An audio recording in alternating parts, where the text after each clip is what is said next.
अस्सलामुअलैकुम, आदाब। मैं हूं मोहम्मद नाजिश आलम। स्वागत है आप सभी का आपका अपना चैनल सीमांचल दस्तक में। कि गम न करना तुम सर्वर, तुमको ही जिताएंगे। कि गम न करना तुम सर्वर, तुमको ही जिताएंगे। कि गम न करना तुम सर्वर, तुमको ही जिताएंगे। भारी वोटों से तुमको कामयाब बनाएंगे। भारी वोटों से तुमको कामयाब बनाएंगे। कि गम न करना तुम सर्वर, तुमको ही जिताएंगे। आंखों के इश्कों को पूछेंगे क्यों, आंखों के इश्कों को पूछेंगे क्यों, किसी और नेता के बारे में सोचेंगे क्यों, किसी और नेता के बारे में सोचेंगे क्यों। इंशाअल्लाह निर्दली में सरवर गुलाम को ही जिताना है, और को हम भैया खोजेंगे क्यों। राज आ गया है, हम गरीबों की बस्ती में बन के ताज आ गया है। इंशाअल्लाह 10,000 वोट तो बासीर से भी मिल जाएगा, क्योंकि यहाँ पे भैया शहनवाज आ गया है। करेंगे ऐसे वर तेरे लिए, दिल दिया है जान भी देंगे ऐसे वर तेरे लिए। हिंदू मुस्लिम सिख ईसाई हम वतन हम नाम हैं। हिंदू मुस्लिम सिख ईसाई हम वतन हम नाम है। हम जिएंगे और मरेंगे सर्वर तेरे लिए, दिल दिया है जान भी देंगे सर्वर तेरे लिए। मौलाना ज़ैनुद्दीन साहब डगरवा यहाँ पहुँचे हुए हैं, उनसे भी हम बात करेंगे। सबसे पहले तो स्वागत करेंगे अपने चैनल में आपका। बिल्कुल जी, आप लोग ये यहाँ जमा हुए हैं, ये डुब्बा गांव है गुलाम सरवर साहब का। इस मीटिंग में आप लोग का क्या फ़ैसला लिया है, किस मकसद के तहत जमा हुए हैं? इस फैसले के तहत कि चूँकि अख्तरुल ईमान ने गद्दारी की इसके साथ, इनकी मेहनत पे पानी फेर दिया, इसलिए हम लोग चाहते हैं इसको आज़ाद उम्मीदवार बनाकर इसकी कामयाब। लेकिन ये बात है ना, MIM जिस कदर मेहनत की है यहाँ पर सीमांचल में 6-7 सीटों पर बहुत ज़्यादा मजबूत दिखाई दे रही है, उसमें एक 22वीं विधानसभा भी है। लेकिन अगर टिकट को लेकर आपस में अगर कंफ्यूज लोग हो जाएं तो कहीं ना कहीं इससे असदुद्दीन ओवैसी साहब के ख्वाब भी चकनाचूर हो जाएंगे और आपस का इंतशार से कहीं कौम को नुकसान उठाना पड़ सकता है। तो आप लोग तो मंझे हुए लोग हैं, आप लोगों का फैसला तो जज्बात में नहीं होना चाहिए। हम लोग जज्बात में नहीं, हम ओवैसी साहब की इज्जत व आबरू पर ज़र्रा बराबरी पर ठेस नहीं लगने देंगे। अगर लग रहा है उन पर तो अख्तरुल ईमान की वजह से। क्यों अख्तरुल ईमान पर आप कैसे आरोप लगा रहे हैं कि ये आरोप लगा रहे हैं कि एक बार और उससे मेरी मुलाकात हुई थी। मैंने उनसे पूछा था कि भाई वोट का ज़माना करीब आया है, कैंडिडेट हम लोग को पता नहीं चल रहा कि कौन हो रहा कैंडिडेट। तो उसने कहा कि अभी टाइम है, होगा तो पता चल जाएगा, समझे। तो मैंने उनसे सवाल किया कि कहीं ऐसा तो नहीं है कि कमाए कोई और खाए कोई। बोला कि मेरी पार्टी नाइंसाफ़ की नहीं है। मैं मुतमीन हो गया, हम लोग मुतमीन हो गए। फिर उसने जब रुकनुद्दीन उनके पास कोशिश करने के लिए गया कि हमको टिकट मिलनी चाहिए, तो उसने यही कहा था कि जब मेरी बेटी काली थी तो कहीं से पैगाम नहीं आया था, और जब मेरी बेटी गोरी होगी तो अब हर आदमी पैगाम दे रहा है। इसलिए मेरा ऐलान है, मेरा कहना है कि आप जो भी आ रहे हैं पार्टी में रुकनियत की हैसियत चाहिए, टिकट की गरज से नहीं आइए। लेकिन जिसने गोरी किया आज उसी को काली दुल्हन मिल रही है। लेकिन अख्तरुल ईमान साहब कल रात में फेसबुक पर लाइव आकर वो ये बता रहे थे कि हम टिकट का जो ऐलान किए हैं इससे काफ़ी जगह विरोध भी हो रहा है, कई जगह मुबारकबादी का भी सिलसिला जारी है। तो ऐसे वक्त में उनका कहना है कि जो लोग भी MIM के चहीते हैं या असदुद्दीन ओवैसी साहब के सपनों के साथ रहना चाहते हैं तो उनको जो पार्टी का जो आला कमान है या फिर जिनको आप अमीर मान चुके हैं, जिनकी क़यादत को आप कबूल कर चुके हैं, तो कहीं ना कहीं आपका दिल माने ना माने अपने दिल पे हाथ रख कर सोच कर उनके साथ रहना चाहिए पार्टी के साथ। और रहेंगे, हम जो कैंडिडेट बना रहे हैं उसी दिल पे हाथ रख के बना रहे हैं कि फिर वो हमारा पतंग आ जाए। जी, ये मौलाना ज़ैनुद्दीन साहब हैं जिनकी उम्र तकरीबन 60-70 साल के दरमियान है। जो आप देख रहे हैं बहुत मंझे हुए लोग हैं, लेकिन इनका भी कहना है कि अख्तरुल ईमान साहब को इस फैसले पर कहीं ना कहीं नज़रसानी करने की ज़रूरत है। जो लोग हकीकी हकदार थे उनको टिकट नहीं दिया गया है और इनका ये है कहीं क्योंकि नए लोगों को टिकट देने पे ऑटोमेटिक ये आरोप लग जाता है शायद कि ये टिकट भेज दिया गया हो। हालांकि अख्तरुल ईमान साहब कई मिसालों के ज़रिए से ये बात कहते हैं कि जब हमारी बेटी काली थी तो पैगाम नहीं आता था, आज गोरी है तो बेशुमार पैगाम आते हैं। तो ऐसी स्थिति में हमारी एक ही 100 बातों की एक बात वो कहते थे कि हम लोग नाइंसाफ़ पार्टी नहीं है, इंसाफ करेंगे। शुक्रिया आपसे बात करने। ठीक, हम लोगों का प्लान है कि गुलाम सरवर साहब को आज़ाद उम्मीदवार से खड़ा करेंगे, इंशाअल्लाह उसको जिता कर पटना विधानसभा तक भेज करेंगे, तभी हम लोग दम लेंगे। लेकिन हम लोग 5 साल से आप लोग एक आदमी की बात क्यों कर रहे हैं? गुलाम पार्टी ने MIM का अगर आप पसंद करते हैं या चाहने वाले हैं तो आपको रुकनुद्दीन साहब के साथ रहना चाहिए क्योंकि टिकट उनको मिला। नहीं, हम लोगों को पार्टी ने हम लोग गुलाम सरवर से प्यार है। विधायक के लायक है तो वैसी विधानसभा में गुलाम सरवर है। आप जब रुकनुद्दीन साहब भी पहले MLA रह चुके हैं, उसका पिछला करियर को देखिए कि क्या है, क्या क्या इलाका में उसने क्या क्या आज़ाद उम्मीदवार से भी जिताया। तो अगर इनको आप खड़ा करते हैं आज़ाद उम्मीदवार के तौर पर तो जीत पाएंगे? इंशाअल्लाह जीतेगा, हम लोग जिताएंगे उसको, जिता के भेजेंगे। तो ये सिर्फ इनके गांव में बोल रहे हैं क्या इलाका में बोलेंगे? टिकट क्या कहाँ के लोग आए हुए हैं यहाँ? करीब करीब बैसी और टकरवा दोनों को विधान ब्लॉक के आदमी है यहाँ पे। तो ये फैसला हो चुका है? ये फैसला हो जाए जीतेगा। टिकट का क्या माना रखता है? टिकट तो हम लोग हैं जनता, हम लोग जिसको वोट देंगे उसकी जीत होगी। आपका नाम? हमारा नाम मोहम्मद कैसर है, मेरा घर लसनपुर है। सबसे पहली बात तो ये है कि देखिए ये जो गेम खेला है अख्तरुल इमाम साहब, ये बहुत ख़तरनाक गेम खेला है ना। अख्तरुल इमाम जो है और जो कार्यकर्ता उतारा या गुलाम सरवर जो है अपना फील्ड में लगा हुआ रहा, तो लोग अवैसी को जो है मवेशी बोला करता था, मवेशी बोला करता था। तो किनकी बात कर रहे हैं? सुनिए ना, अवैसी को लोग मवेशी बोला करता था पहले स्टार्ट में। जब यहाँ बुनियाद रखा अवैसी के बारे में तो गुलाम सरवर ने समझा बुझा करके अवैसी का लक़ब दिया और पतंग छाप को मतलब पूरा पहचान करवाया। तो पहचान करवाने के बाद पूरे 8 साल तक उसने मेहनत किया। गुलाम आप लोग क्या कीजिएगा? मेहनत किसने किया? एक मिनट, मेहनत किसने किया किसने नहीं किया ये हम आपसे नहीं पूछेंगे। ऐलान पार्टी का हो चुका है, कौन रुकनुद्दीन साहब उम्मीदवार होंगे MIM क्या? ऐसी स्थिति में आप लोग क्या करेंगे? हम लोग जो है अवैसी का नामो निशान मिटाएंगे यहाँ से। आप अवैसी को फिर मवेशी बनाएंगे। क्या कीजिएगा? बैसी में भी हर जगह भी करवाएंगे। किनको वोट कीजिएगा आप? हम लोग करेंगे, इसका फैसला लेंगे, किसका करेंगे वो फैसला लेंगे। अभी समय है, अभी 15-20 दिन का समय है। 15-20 दिन का समय है, फैसला करेंगे हम लोग। अभी तक आप फैसला नहीं किया कौन उम्मीदवार होगा? फैसला तो गुलाम सरवर है ये है, बाकी अभी टाइम है ना, सोचेंगे हम लोग क्या करेंगे। आपका आज 18 तारीख हो गया है।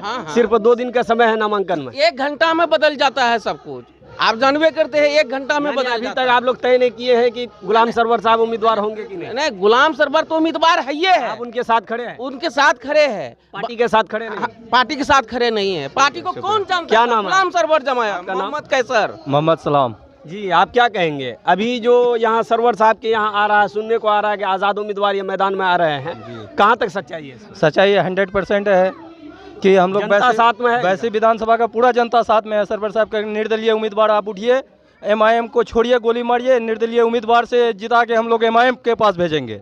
MIM के अगर आपको MIM चाहिए तो हम लोग निर्दलीय उम्मीदवार भेजा करके उसको MIM के पास पकड़ाएंगे। यह ऐसा नहीं है कि अख्तरुल इमाम जैसा बेईमान को हम लोग अख्तरुल इमाम जैसा बेईमान को टिकट नहीं देने के कारण, अख्तरुल इमाम जैसा बेईमान आदमी कह रहा था कि आप जो है कभी वैसी विधानसभा का रुकनुद्दीन को नहीं देखिए, कभी हाजी सुभान को नहीं देखिए, क्योंकि ये लोग दल विद्रोह लोग हैं। आज दल विद्रोह के यहाँ नोट लेके बिक गए और हमको छोड़ दिया कि हम 6 साल मेहनत किए, हमको जो है बीच बाजार में छोड़ दिया कि आप 6 साल मेहनत करिए, आप फसल काट के हमको ये और को बेच देंगे। ऐसा काम किया है वो। आपका नाम? मेरा नाम मोहम्मद कुमार शाद आलम है। जी, आप क्या कहेंगे? अभी जो यहाँ मीटिंग हो रही है, क्या बात हो रही है इसमें? कि यहाँ बात ये हो रही है कि हम लोगों के साथ जो धोखा हुआ, ये धोखा बहुत दुख है। हम लोगों का नेता गुलाम सरवर है और हम गुलाम सरवर को चाहते हैं और हम लोग गुलाम सरवर को ही वोट करेंगे। आपके अकेले चाहने से नहीं? नहीं, मेरा ही चाहने के बोले पूरा 82 विधानसभा का जनता चाहता है गुलाम सरवर को, सिर्फ हम ही नहीं चाहते। आ रहे हैं चुनाव मैदान? बिल्कुल आ रहे हैं चुनाव मैदान, निर्दलीय उम्मीदवार से आ रहे हैं। निर्दलीय किसी पार्टी से नहीं, किसी पार्टी से, निर्दलीय उम्मीदवार से आएंगे। जीत पाएंगे? आपको कितने? बहुत वोट से, सबसे अधिक वोट से जीतेंगे हम लोग इंशाल्लाह। जी, आपका नाम क्या हुआ? मेरा नाम जकरुल हुआ सर।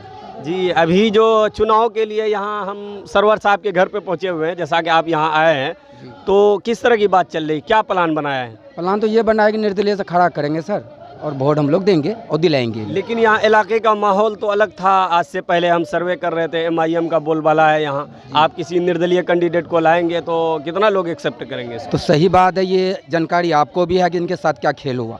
जी, नीतीश कुमार जी बोले थे डगरवा और बैसी में एक बार उसको टिकट दिया था और वो हटाहट बैठ गया था। किसकी बात कर रहे हैं? ये इमामुल अख्तर की बात कर रहे हैं। जी, बैठ गया था तो नीतीश कुमार जी बोले थे कि इमामुल अख्तर इमाम नहीं है, वो बेईमान है।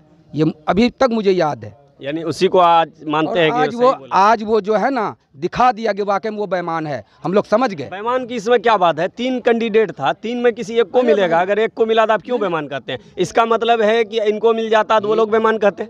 आज पतंग या असरुद्दीन अवैसी को जानता कौन था सीमांचल में? हमको आप यही बताइए, कोई जानता था? सरवर का ही देन है जो कि आज वो जान रहा है सब। अख्तरुल ईमान का भी लोकसभा क्षेत्र है, वो भी मेहनत करके जनवाए हैं लोगों को तक, और शाहनवाज साहब भी मेहनत करके लोगों तक पहुंचाया। सिर्फ सरवर साहब तो नहीं किया ये काम। लेकिन गुंजाइश तो उन्हीं का था सर, सबसे पहले लाया वही है। आज जो बच्चा जान रहा है अवैसी जी को, पतंग छाप को, तो देन उसी का है, सरवर का। अभी क्या रुझान है इलाके का? अभी टिकट के फैसले के बाद किस तरह? टिकट तो शायद उनको दे दिया गया है और तो कोई उम्मीद ही नहीं है कि उम्मीद रखें। मेरा मतलब कि टिकट जब रुकनुद्दीन साहब के हक में गया तो उसके बाद आवाम में या जनता में किस तरह का रुझान? जनता में तो समझिए कि ये छा गया है, यानी आक्रोशित है। आक्रोशित है, जैसे कोई मैयत हो गया हो, इस तरह का माहौल है यहाँ। जैसा कि हम यहाँ सरवर साहब के डुब्बा गांव में पहुँचे हुए हैं, ये टोली पंचायत के अंतर्गत आता है।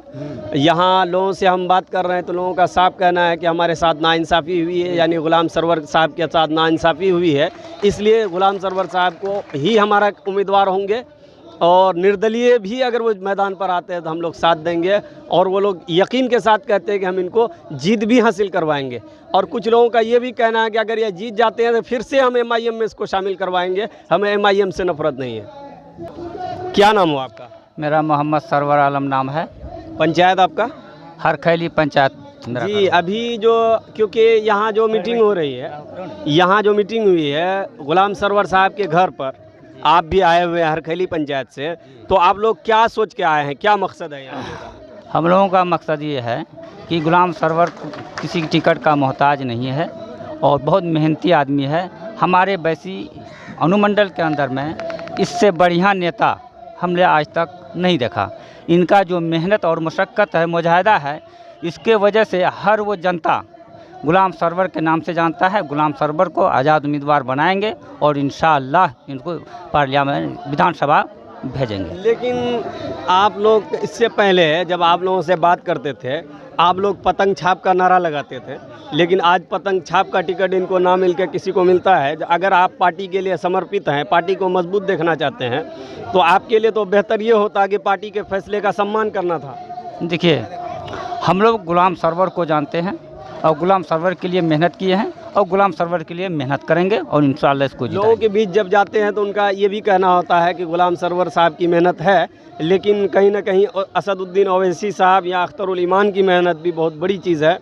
तो हो सकता है कि वो सर्वे कराकर उनको लगा हो कि रुकनुद्दीन साहब इस सीट को निकाल सकते हैं, इस वजह से फैसला लिया हो। तो आप लोग को इस फैसले पर गौर करना चाहिए।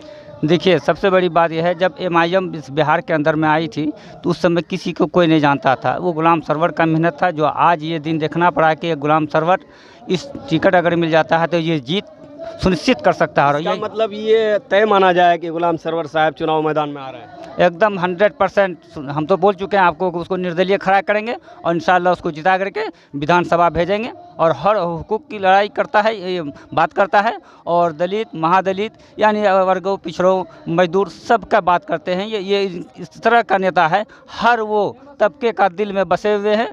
और सब गुलाम सरवर, गुलाम सरवर, गुलाम सरवर।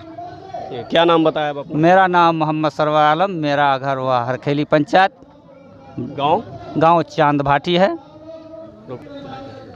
आपका क्या नाम हुआ? मोहम्मद तनवीर जी। अभी जो विधानसभा चुनाव है, नामांकन का डेट 2 दिन रह गया है, नामांकन करवा रहे हैं कैंडिडेट। कई पार्टी है यहाँ, आपका हाजी अब्दुल सुभान साहब महागठबंधन से है, और दूसरा एनडीए गठबंधन से बीजेपी का उम्मीदवार विनोद यादव जी है, और तीसरा MIM का रुकनुद्दीन साहब हैं। आप क्योंकि सरवर साहब के घर पर पहुँचे हुए हैं, तो आप लोग किस लिए आए जमा हुए हैं यहाँ जमा हुए हैं हम लोग इसलिए कि सरवर साहब को जो टिकट नहीं मिला, इसलिए दर्दनाक की बात है, सरवर साहब को टिकट नहीं मिला, इसीलिए हम लोग जमे हैं कि टिकट में जो है दिक्कत हुआ, अब्दुल इमाम उसका टिकट छीन करके दूसरे आदमी को दे दिया। इसलिए हम लोग दोबारा फिर जमा हुए हैं कि सरवर साहब को निर्दलीय से उठाएंगे। लेकिन अगर हर उम्मीदवार यही कहेगा हम निर्दलीय खड़ा हो जाएंगे, तो फिर तो ये तमाशा बन जाएगा चुनाव का। नहीं, चाहे जो भी हो जाए, हम लोग जैसे भी होगा, टिकट इसका पब्लिक है, हम लोग पब्लिक साथ देंगे, देते रहेंगे। तो आप लोग पब्लिक में कितना आपको रुझान लगता है अगर ये आते हैं मैदान पर, तो कहीं ऐसा ना हो कि आप लोग MIM को हराना चाहते हैं? नहीं, हम लोग हराने के लिए नहीं चाहते, हम लोग सरवर को वोट देंगे, सरवर जो इमाम के पास जाएगा। यानी आपका मकसद है कि कोई हरे कोई जीते मतलब नहीं, आपको सरवर को जिताना है। ये प्लान है। इसके लिए क्या मेहनत है आपकी? इसके लिए यही मेहनत है कि जैसे भी होगा उसको जिताने का कोशिश करेंगे, गांव-गांव जाके मांगेंगे।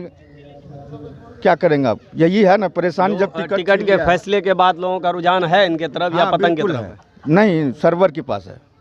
ठीक है। क्या नाम बताया आप अपना? मोहम्मद तनवीर। ये अमीन अख्तर साहब मौजूद है हमारे दरमियान, इनसे भी हम बात करेंगे क्योंकि यहाँ मीटिंग रखी गई है। अभी गुलाम सरवर साहब के घर पर पहुँचे हुए हैं, और MIM के ज़िला सचिव भी हैं ये, या थे। तो सर, क्या आप लोगों का प्लान है अब, क्योंकि टिकट का ऐलान हो चुका है? जी, हम लोग तो MIM में थे और मुसलसल हमारी मेहनत थी यहाँ, और जिला सेक्रेटरी थे हम MIM से। कल मैंने अपना पद से इस्तीफ़ा दे दिया है। क्यों इस्तीफ़ा दे दिया आपने? इस्तीफ़ा, हम लोगों ने एक उसूल के साथ इस पार्टी में आए थे। ये उसूल परस्त पार्टी है, ये गरीबों के साथ, दबे कुचले के साथ, दलित के साथ इंसाफ करेगा। लेकिन जो अभी टिकट का जो मामला आया, ये टिकट उस आदमी के हक में दिया गया जो आज से 1 साल पहले MP के इलेक्शन में ओवैसी साहब को मवेशी बोलते थे और तरह तरह की गालियां देते थे, और हम लोग को बीजेपी के एजेंट बोलते थे। फिर वो टिकट उन्हीं को दिया, और हम लोगों ने 6 साल से गलियों में गाली सुना है। बीजेपी के एजेंट हम लोग को कहा गया, हम लोगों ने बर्दाश्त किया, और एक एक घर के दरवाजे पे जाके मेहनत किया, ओवैसी साहब के काम को गिनाया, उनके उसूल को गिनाया। और इसके बाद जब यहाँ एक MIM का लहर आया, हम लोग के मेहनत से, हम लोग की कुर्बानी से, तो आज हम लोग को टिकट नहीं मिला।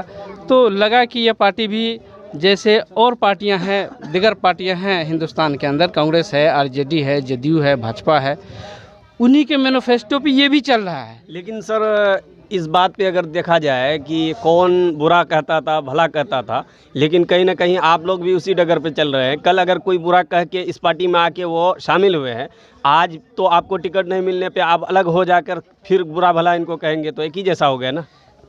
बात टिकट का नहीं है, बात उसूल का है। क्या उसूल का? उसूल कि पार्टी जो होती है वो सबको एक जैसा नज़र रखती है, अपने कार्यकर्ताओं का सम्मान करती है, और अपना जो पार्टी जो जीत के जाए या जो पार्टी में रहे वो सब लोगों का मदद करे। फिर टिकट आप वैसे लोगों को दे दिए। अख्तरुल ईमान साहब तो कहते हैं कि हम सर्वे की बुनियाद पर टिकट दिए हैं। कहाँ है सर्वे? कहाँ है सर्वे सर? सर्वे तो सर चैनल वाले जानते हैं, जो गलियों में जा के सर्वे किया है, जहाँ पर गुलाम सरवर जिंदाबाद का नारा लगा है, और हर आदमी ने, सारे चैनल वालों को कहा कि हम गुलाम सरवर के साथ हैं। लेकिन MIM जो है, कहाँ है सर्वे?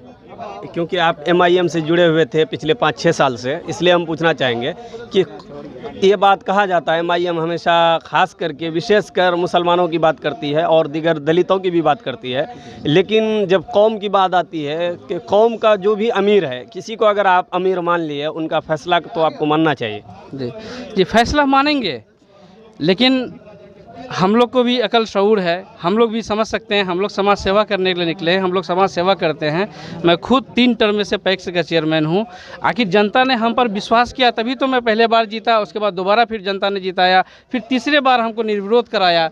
अगर रुकनुद्दीन के अंदर वो सलाहियत होती तो 2005 में वो विधायक बने थे तो जनता उसको 2010 में भी जिताता, जनता उसको 2015 में जिताता कि नहीं जिताता, क्यों हरा दिया? हर उम्मीदवार जैसे शाहनवाज साहब भी दावेदार थे, अगर वो भी चुनाव लड़ जाते हैं, सरवर साहब भी चुनाव लड़ जाते हैं, तो बाकी आपके विरोधी जो है जिनसे आप लड़ना चाहते थे, तो कहीं ना कहीं उनके खेमे में खुशी की लहर है कि ये लोग ऐसे ही बढ़ जाएं और बीजेपी को या फूल छाप को जितने में। देखिए, जब तक आदमी गुलामी करता रहेगा तब तक ये सब बात उसके दिमाग में आता रहेगा।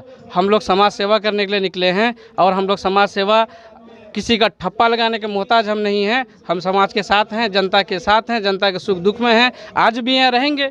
हमको लगा था कि ये एमआईएम हमारे साथ इंसाफ करेगा, जनता के साथ इंसाफ करेगा। आज असदुद्दीन ओवैसी साहब की इसमें गलती बहुत कम है। जो जिम्मेदारान था बिहार का, उन्होंने टिकट को बेचा। अगर टिकट नहीं बेचता तो हम लोग जिला कमेटी में थे, जिला कमेटी को मीटिंग बुलाते वो, अब बैठ करके जो सारे कैंडिडेट थे, कार्यकर्ता थे, उनसे बैठ कर मशवरा करते वो। लेकिन चूंकि उनको टिकट बेचना था, पैसा लेकर टिकट देना था, इसलिए पूरे बिहार, पूरे सीमांचल में उन्होंने पैसा लेकर के टिकट बेचा। बहुत सारा वीडियो रिकॉर्डिंग, ऑडियो रिकॉर्डिंग मौजूद है जो सोशल मीडिया पे चल रहा है, आप उसको देख सकते हैं। इन लोगों ने असदुद्दीन ओवैसी साहब के चेहरे को बेचने का काम किया है। गद्दार है ये लोग, जनता का गद्दार है, ऐसे लोगों को जनता माफ़ नहीं करेगा। ये जनाब अमीन अख्तर साहब हैं, ये नाराज़गी जता रहे हैं एमआईएम का टिकट के ऐलान के बाद। काफ़ी नाराज़ है, इन्होंने पद से भी इस्तीफ़ा दे दिया। ज़िला सचिव के पद पर थे ये, इन्होंने इस्तीफ़ा दे दिया। सर, कितने लोग इस्तीफ़ा दिए हैं? जिला अध्यक्ष भाई शाहनवाज साहब इस्तीफ़ा दिए, मैं जिला सचिव इस्तीफ़ा दिए, महिला जिला अध्यक्ष कंचन देवी जो दलित समाज से आती है उन्होंने इस्तीफ़ा दिया। डगरवा और बैसी दो प्रखंड बैसी विधानसभा के अंदर आता है, दोनों प्रखंड के प्रखंड अध्यक्ष ने इस्तीफ़ा दिया और लगभग सभी पंचायत के पंचायत अध्यक्षों ने डिसॉल्व कर दिया। कुल मिलाकर के पूरी एमआईएम का जितने भी कार्यकर्ता था, कुछ लोगों को छोड़ करके बाकी सारे लोग ने एमआईएम को छोड़ दिया। अच्छा, ये फैसला हुआ, आपने इस्तीफ़ा दे दिया, लेकिन आप किन के साथ हैं? अब हम लोग चूँकि गुलाम सरवर को हम लोग देखा है कि ये जनता के साथ हैं 24 घंटा, चाहे बाढ़ हो, सैलाब हो, बरसात हो, चाहे कोई भी घटना हो, वहाँ वो मौजूद रहते हैं और जनता के सर पे हाथ फेरते हैं। इसलिए हम गुलाम सरवर के साथ हैं। वो किसी पार्टी से आए या निर्दलीय उम्मीदवार बन के आए, हम सबों ने उसको जिता करके विधानसभा भेजने का काम। 2 दिन का समय रह गया नामांकन का, आप कितना श्योर है कि गुलाम सरवर साहब चुनाव मैदान में आ रहे हैं? चुनाव मैदान में आ रहे हैं। हम लोग का नामांकन का पूरा प्रक्रिया हम लोगों ने तय कर लिया। आज हमको यहाँ के जो आवाम था उनसे मशवरा लेना था। पार्टी से जुड़े हैं क्या? नहीं, हम लोग निर्दलीय कल 19 तारीख को अपना नामांकन दाखिल करवाएंगे गुलाम सरवर भाई का। तो ये थे जनाब अमीन अख्तर साहब, नाराज़गी जता रहे थे। इनका साफ कहना था हम लोग गुलाम सरवर साहब के साथ हैं और जो हकदार है, इनका कहना है कि इनका हक बनता था, इन्होंने मेहनत किया था पार्टी के लिए। लेकिन इन लोगों का आरोप है कि जो नए लोग पार्टी में आए हैं कुछ दिन पहले, उन पर भरोसा किया गया, लेकिन जो पुराने लोग थे उनको नज़रअंदाज कर दिया गया और हम लोग से पूछा तक नहीं गया। हालांकि ज़िला कमेटी में थे, पूछा तक नहीं किया कि हम लोग क्या फ़ैसला लेने जा रहे हैं। लेकिन पार्टी का फ़ैसला इन लोगों के अनुसार जो है कि चौंकाने वाला फ़ैसला था। और एमआईएम के बारे में अभी भी हमदर्दी जता रहे हैं कि असदुद्दीन ओवैसी साहब की गलती यहाँ बहुत कम है, यहाँ प्रदेश कमेटी के जो लोग थे उन लोगों ने ये गलती की है। इनका ये भी आरोप है कहीं ना कहीं टिकट का ख़रीद व फरोख्त हुआ है, इसलिए हम लोग जहाँ भी नाइंसाफ़ी होगी उनके साथ हम नहीं रहेंगे। अगर इंसाफ की बात होगी तो ज़रूर रहेंगे साथ में। और निर्दलीय के रूप में गुलाम सरवर साहब को मैदान पे उतारने जा रहे हैं। और कल इनका नामांकन के बारे में ये बता रहे थे। जो आप आए हैं, क्योंकि कल भी आपसे बात हुई थी, तो अब क्या निर्णय लिए आप? हम लोग ये निर्णय लिए हैं कि गुलाम सरवर साहब को हम लोग मैदान में उतार रहे हैं। अब ये कल फैसला सिर्फ जोश पर ले रहे हैं कि नहीं, कुछ सच्चाई भी है? मैदानी ज़मीनी सतह पे क्या आप लोगों की पकड़ है? जो ज़मीनी सतह पे हम लोगों ने 5 साल तक काम किया है, इससे जो है गुलाम सरवर की पकड़ बहुत मजबूत है। आप देख रहे हैं ये लोग जो इतने भीड़ में हैं, तो ये गुलाम सरवर साहब के लिए आए हैं। ये लोग यहाँ पे पतंग छाप को जानते ही नहीं है। पतंग मतलब आप लोग सरवर साहब के साथ हैं? हाँ, तो पतंग सरवर साहब के साथ में और बिल्कुल सरवर साहब के साथ में है। तो पतंग छाप को इन लोगों इस वजह से जानते थे क्योंकि ये लोग सरवर साहब को जानते थे। खैर, क्या हुआ, फैसला हो चुका है। आप सरवर साहब अगर मैदान पे आते हैं, कहीं ऐसा तो मकसद नहीं है कि एमआईएम को हराना चाहते हैं सिर्फ आप लोग, इसका दूसरा और कोई मकसद? जीत पाएंगे आप लोग? तो हम लोगों को जीतने का पूरा चांस है सर, इसीलिए मैदान में आ रहे हैं। ऐसा कोई नहीं कि हम इनको हराने के लिए मैदान में आ रहे हैं, ये बिल्कुल गलत है। हम लोग ये भी आरोप लगता है कहीं ना कहीं पार्टी का फैसला जो हुआ है ये इसके नाम पर हो गया कि शायद बिरादरी के नाम पर हो गया, इस तरह का भी आरोप लगता है। हाँ, अख्तरुल ईमान नहीं, बेईमान नहीं, वो जो है ना पहले भी ये बात बोले थे कि कुलैया से हमको वोट नहीं मिलता है, कुलैया से हमको वोट नहीं मिलता है, ये पहले भी इस बात को बोल चुके हैं वो। हाँ, तो वो पहले भी बोल चुके हैं कुलैया से हमको वोट नहीं मिला, 8,000 वोट मिला है, कुलैया में हमारी पकड़ मजबूत नहीं है। हाँ, तो उसको ये पता होना चाहिए कि कुलैया में अगर जो आपकी पकड़ मजबूत नहीं थी, अमौर से आपको 55,000 वोट कैसे मिल गया, यहाँ से आपको 29,000 वोट कैसे मिल गया। तो इसका मतलब आप अगर वो कुलैया समझ कर नहीं देते तो क्या आप कुलैया समझ कर जिता दीजिएगा? कुलैया समझ कर नहीं, हम नेता समझ कर जिताएंगे, क्योंकि वो जो 5 साल से सबके लिए मेहनत कर रहा है, कुलैया हुआ और सुरजापुर। कितने लोग आपके साथ हैं, कितने पंचायत के लोग यहाँ आए हुए हैं आज? यहाँ तकरीबन ये ले लीजिए कि 35-33 पंचायत के लोग आए हुए हैं। तो ये क्या नाम हुआ आपका? मेरा नाम बाबर जमाल है जी। इनका कहना है कि हम लोग गुलाम सरवर के साथ हैं। जितने भी लोग से हम बात कर रहे हैं तकरीबन यही आवाज़ आ रही है, अलग अलग पंचायतों के लोग आए हुए हैं, सब एक ज़बान में कह रहे हैं कि हम लोग पार्टी के साथ मेहरबान भी है, और लेकिन टिकट का गलत फैसला होने की वजह से हम लोग इसके साथ नहीं जी। और जहाँ तक टिकट का बात है, एक तो जाति के आधार पर ये अख्तरुल ईमान साहब टिकट का बंटवारा किए हैं, उसके बावजूद जो मादी हसन साहब है, इन्होंने टिकट का बहुत बड़ा सौदा किया है, ये भी हकीकत है। क्या प्रूफ है इसका? कोई प्रूफ है कि नहीं? सिर्फ है कि जिस तरीके से वो कह रहे हैं कि हम सर्व किए हैं वैसी में, हकीकत यह है कि होटल के ऐसी रूम में बैठ के कोई सर्व नहीं होता सर। सर्व करने के लिए आपको बताकर सर्वे थोड़े होगा। सर्वे जब चुनाव का होता है वो खुफिया होता है, वो छुपा कर होता है, ना कि सबको खुलेआम बताकर होता है। बिल्कुल सही, सर्व खुफिया होता है, छुपा कर होता है। वो कि जब वो गुलाम सरवर साहब को वो अपना नारा दिए तो उसके अंदर में 10 या 12 पंचायत का नाम ही नहीं था, तो ये कैसा सर्वे है? ये गुलाम सरवर साहब का भी ये कल आरोप था कि 10 पंचायत को तकरीबन टच ही नहीं किया गया था सर्वे में। अब इसकी कितनी सच्चाई है ये तो माजिद हुसैन साहब ही बताएंगे। तो इस तरह और भी लोगों से हम मिलवाएंगे आपसे। क्या नाम हुआ? शब्बीर आलम जी। पंचायत आपका? टोली। आप लोग जो यहाँ जमा हुए इस मीटिंग में किस मकसद के थे आप? हम लोग इस पंचायत में जमा हुए हैं इनके हिमायत में, गुलाम सरवर की हिमायत में। गुलाम सरवर साहब चुनाव लड़ रहे हैं? हाँ, चुनाव लड़। टिकट तो इनका काट दिया गया? नहीं, तो निर्दलीय से जो है हम लोग अपना लड़ाएंगे। निर्दलीय इनको लड़ाएंगे तो वोट देगी जनता इनको? जनता देंगे, क्योंकि यहाँ तो लोगों के दरमियान चाहे लालटेन छाप या पतंग छाप का माहौल बना हुआ है। हम लोग जो है गुलाम सरवर ही को जिताएंगे। जीत पाएंगे? ये जीत पाएंगे। कितना यकीन है आपको? 100% यकीन है।